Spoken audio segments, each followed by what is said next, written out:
All right, guys, welcome back to Strong Successful Male.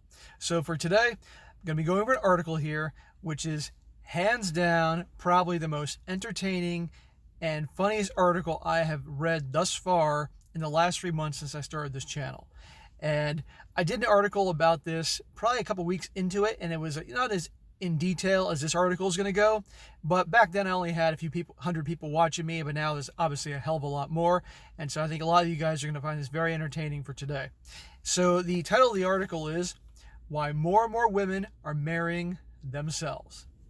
Yes.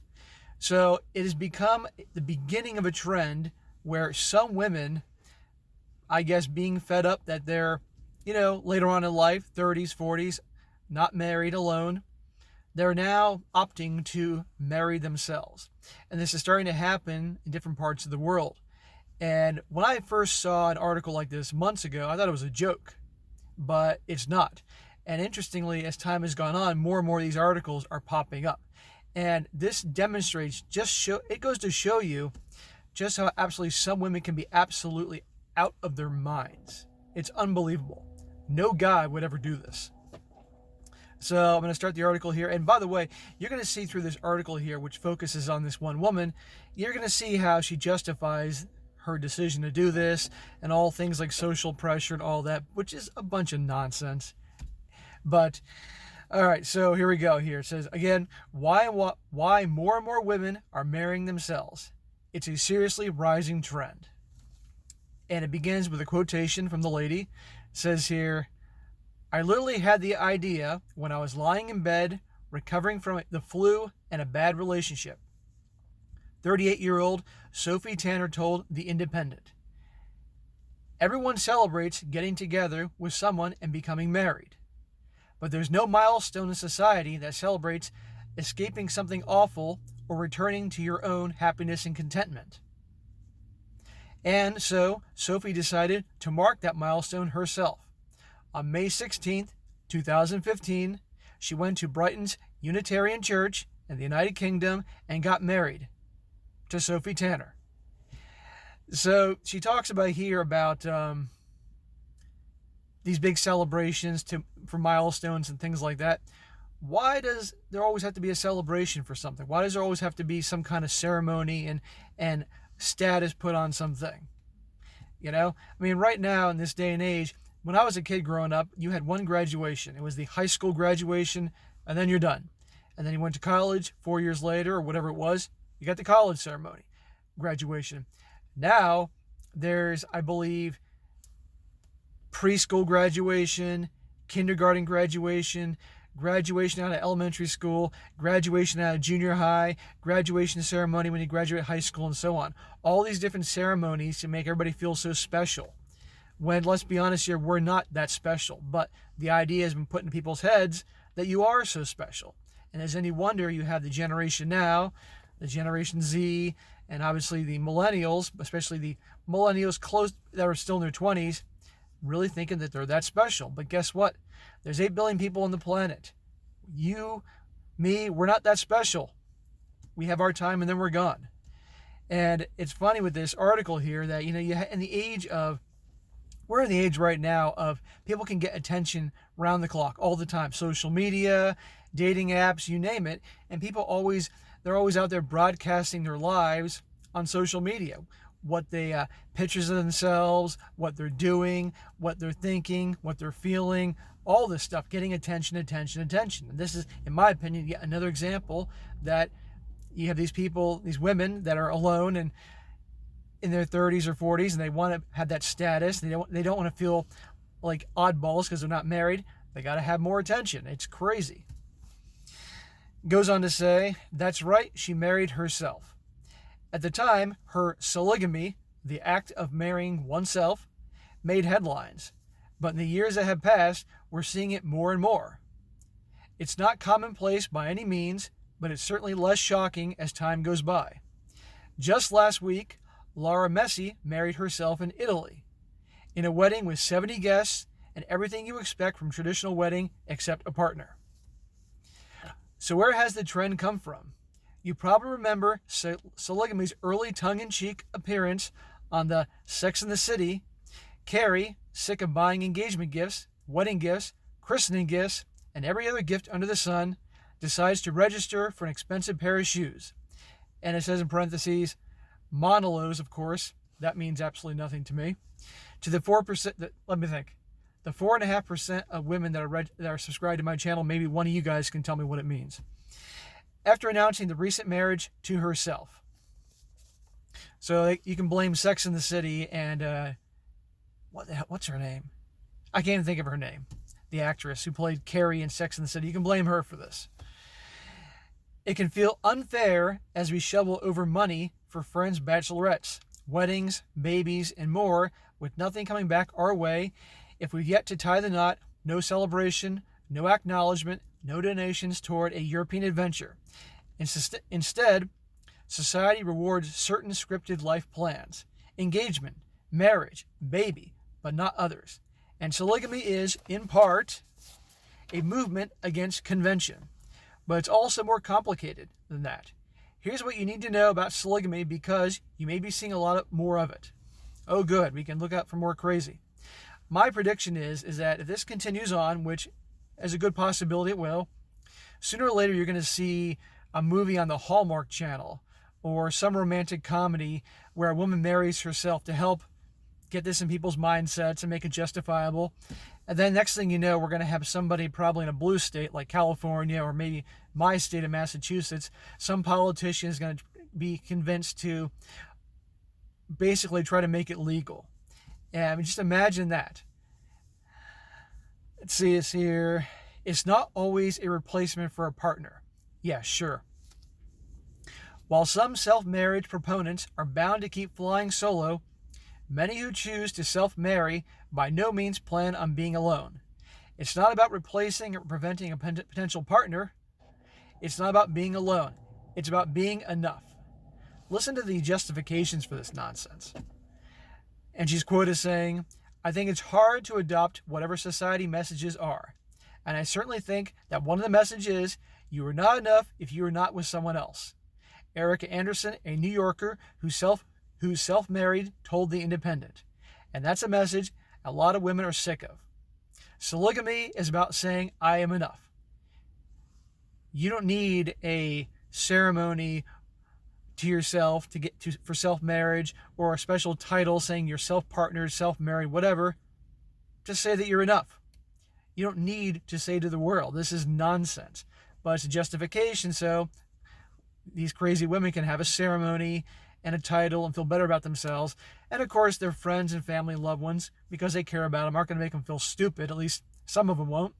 And they'll go along with this nonsense. But you know what? This could be music to the wedding industry's ears, honestly, because as more and more people don't get married or they put it off at least, obviously that's impacted the wedding business. So you're going to have florists and DJs and caterers and wedding planners and bartenders and bands and wedding singers. They're going to love this. For some people, a partner is a lovely bonus, but that doesn't mean they're half of a whole. It means they were whole to begin with. Another quotation, I think women marrying themselves might seem incredibly threatening because it looks like we're saying men are irrelevant. Well, that's what a lot have been saying for a long, long time. We don't need the self-marriage thing to say the men are irrelevant. Anderson tells Vogue, but we're actually just saying that we matter. Yes, we've gotten that point for quite some time, but still, marrying yourself is ridiculous. What's next? Are people going to marry their cat? Are they going to marry their dog? And what happens if a woman marries herself? Can she divorce herself? How does that work out? Does she eventually claim that she's married when she files her taxes to get the tax benefits? Can she cheat on herself? These are important questions to ask here. Another subheading, a change of the times. Goes on, another factor in the rise of polygamy is that we're starting to realize that traditional marriage doesn't work for everyone. Okay, that's the one thing I will agree in this article here. Marriage is definitely not working for everyone, and it's becoming less and less, primarily for men. We're all familiar with the fact that 2.4 children don't always work out. Tanner explains, I think mum might quite like me to find a nice man and be happy.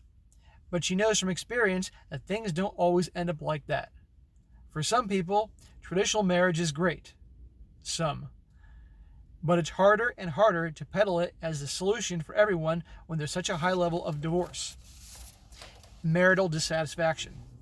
That's absolutely true. There is an unbelievable amount of marriage dissatisfaction. I talk about it all the time. Most people are either just in a relationship, they're married, and they stay in it for the kids, and they're bored, and maybe at best, the wifey and the husband, they hook up every once in a while.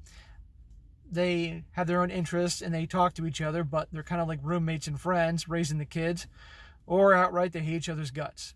But nobody's really happy. And that's my big problem with it. Who's to say that polygamy wouldn't be a better option for some people? The great part about being a modern woman, and maybe a modern bride, is that you have choices. And that includes a choice to publicly acknowledge a healthy, satisfying relationship with yourself. This is completely idiotic. Again, why do you need to have a big ceremony? Well, we all know why. Because since most women, since they're little girls, they've had it ingrained in them about the bride and all, being the bride and having your special day and all that. And to be fair, that's not women's fault. It's everybody else is putting that in their head. And we can definitely go on some conspiracy theories about why that is done.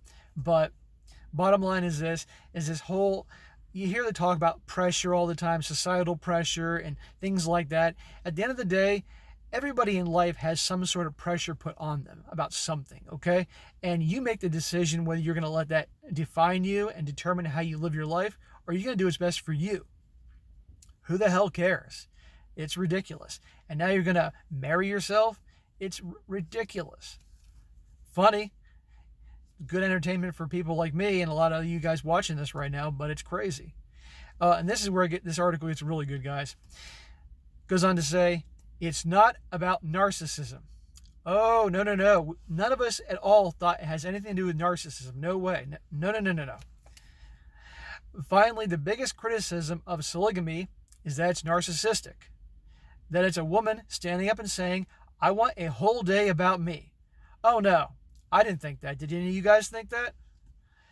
Nobody in the world is as amazing as I am, so I'll have to marry myself. That is exactly what a lot of it is. Come on here. Just be honest. Just own it.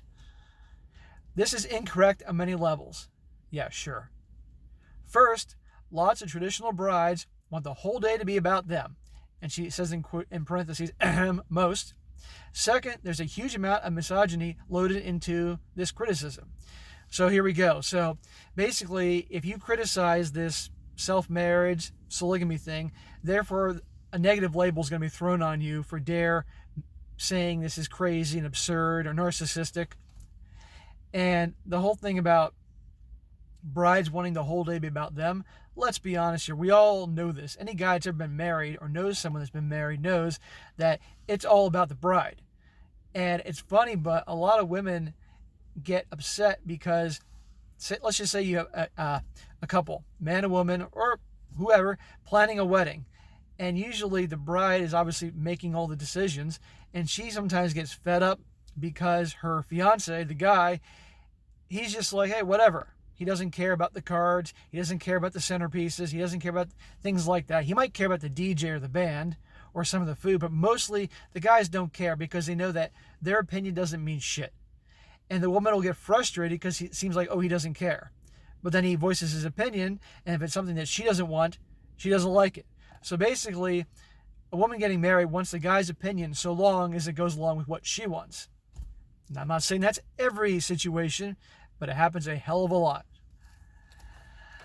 Goes on, those practicing polygamy are largely women, probably large women, and women who demonstrate that they are happy on their own are all too often vilified. While men are perceived as happy, independent as bachelors, and yes, we are, women are seen as spinsters, desperate, or now narcissistic for remaining on their own. Okay, let's just say there's some truth to that. In fact, you know what? There is some truth to that depending on who you're talking to.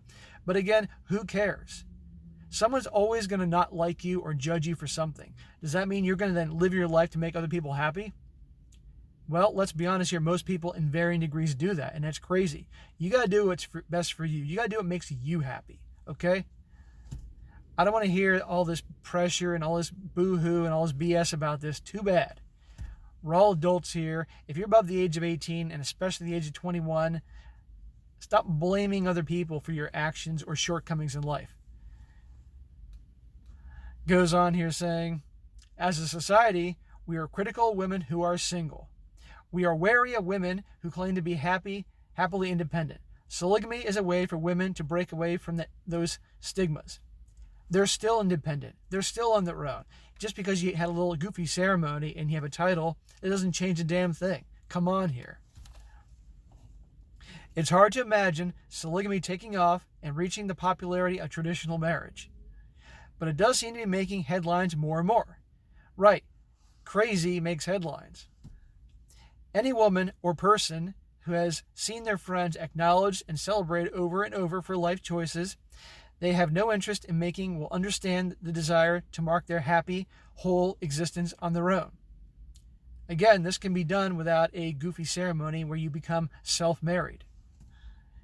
For some, polygamy is an important way to mark that occasion. See, a way to mark the occasion. How? Being the center of attention, having a ceremony.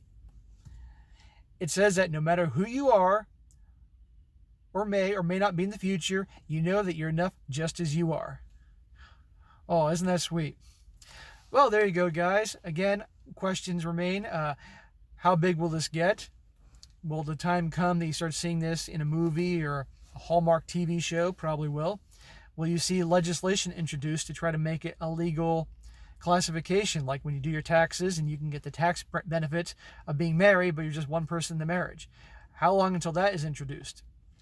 And also questions, got to know, you're self-married. Can you divorce yourself? Can you cheat on yourself? What happens if this woman meets a dude, she gets self-married, and then she meets some guy a couple years later, and he's the one, and she wants to marry him? Does she have to divorce herself and go through all that to remarry? I mean, I really want to know these questions, the answer to these questions.